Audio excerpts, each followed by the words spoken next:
Hello guys, what's up once again? Palaboy OFW here. So for today's vlog mga idol, balik tayo sa question and answer OFW live dito sa Kuwait mga lodi.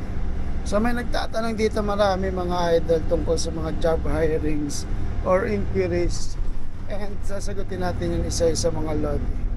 Disclaimer lang mga lodi, sasagutin ko lang tong mga tanong na to base sa aking experience at sa mga nalalaman ko kaunti dito sa Kuwait, dahil medyo matagal na rin ako dito.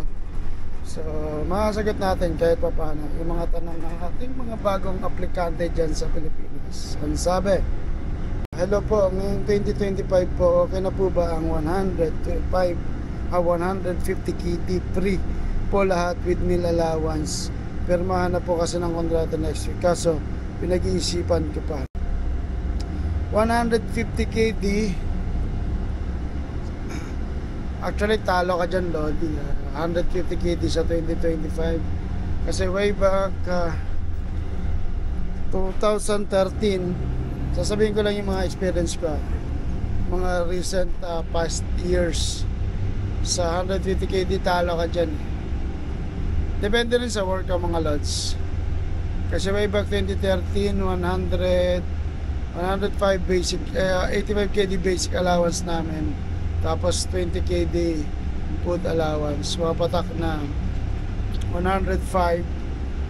Tapos yearly may mga increment, allowance, bonus. Nung first timer ako, base lang sa experience ko, tinake advantage ko na yon, yung 105 KD na salary monthly. Kasi kung nasa Pilipinas ka, ito kanya-kanyang ano lang naman to, experience eh. Hindi naman maganda yung trabaho natin sa Pilipinas. Kung may maganda ka man trabaho, hindi rin naman nagkakalayo sa minimum wage earner dyan sa Pilipinas. At ang masakit doon, na i-end up contract ka pa, na pipinish contract ka. Dito sa 150 KD mo na yan, makakuha mo ng buo yan kung mayroon kayong free accommodation, tsaka may mga allowances pa yan, tsaka may mga increment, holidays. So papatok ka dyan ng ano, ang tansya ko lang kasama overtime, tsaka mga holidays, tsaka increment yearly or every 2 years, ganyan.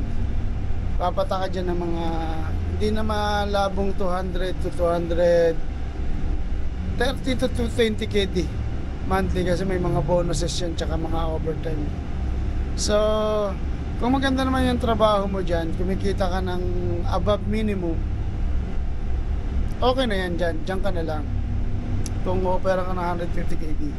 Pero kung feel mo na minimum wage earner ka pa, tapos wala kang permanent ang trabaho, i-take advantage mo na yung 150 KD. Kasi 150 KD, multiply natin sa average na average na 190 KD ito yung pinakamalakas na palitan, 190 KD. Sa 190 KD tayo magko-compute. Pumapatak yung sahod mo ng 28,500, basic pa lang yan What more kapag 200 plus, approximate 30 to 40,000 yung sasahurin mo, kung wala ka ng choice. Kung alam mo sa sarili mo na yung trabaho mo dyan is hindi naman permanente, minimum wage ka lang, iti-take advantage ko na yung 150 KD. Binibigyan lang kita ng pinaka bright side ng working abroad yung para sa Pilipinas. Nagsimula ako sa 85 KD basic, 20 KD allowance. Okay naman ako, nakakapagpadala ako sa Pilipinas noon.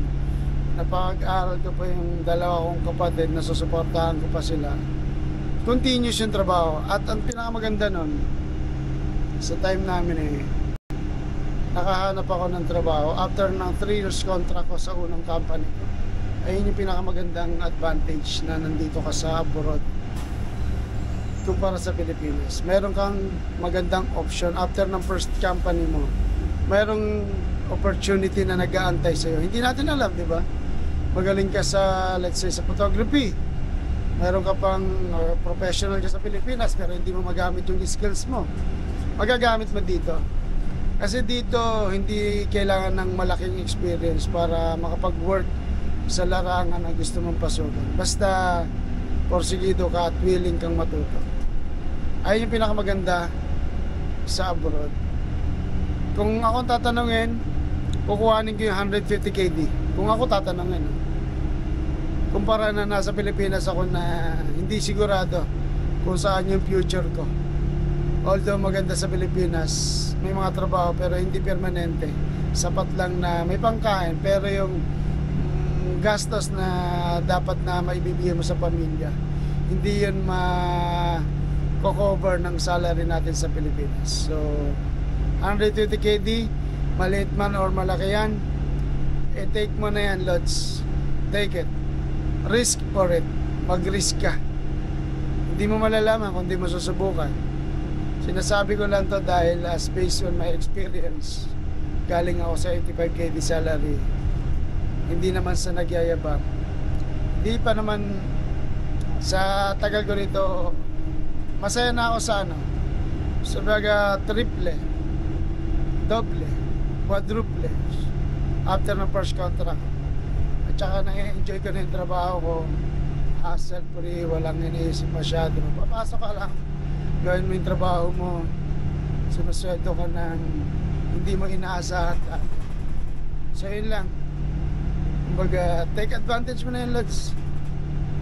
Kung alam mo sa sarili mo na hindi mo kikitain yan sa Pilipinas, at ang pinakamagandang side, maraming nag-aantay sa yung opportunity rito. Go lang, enjoy lang, take mo na yan. Sa Pilipinas, sayang yung pagod at skills mo, hindi mo magagamit ng tama. Yun lang mga idol, comment lang kayo below kung gusto nyo makahingi ng direct payo bilang isang OFW. Yun lang, salamat.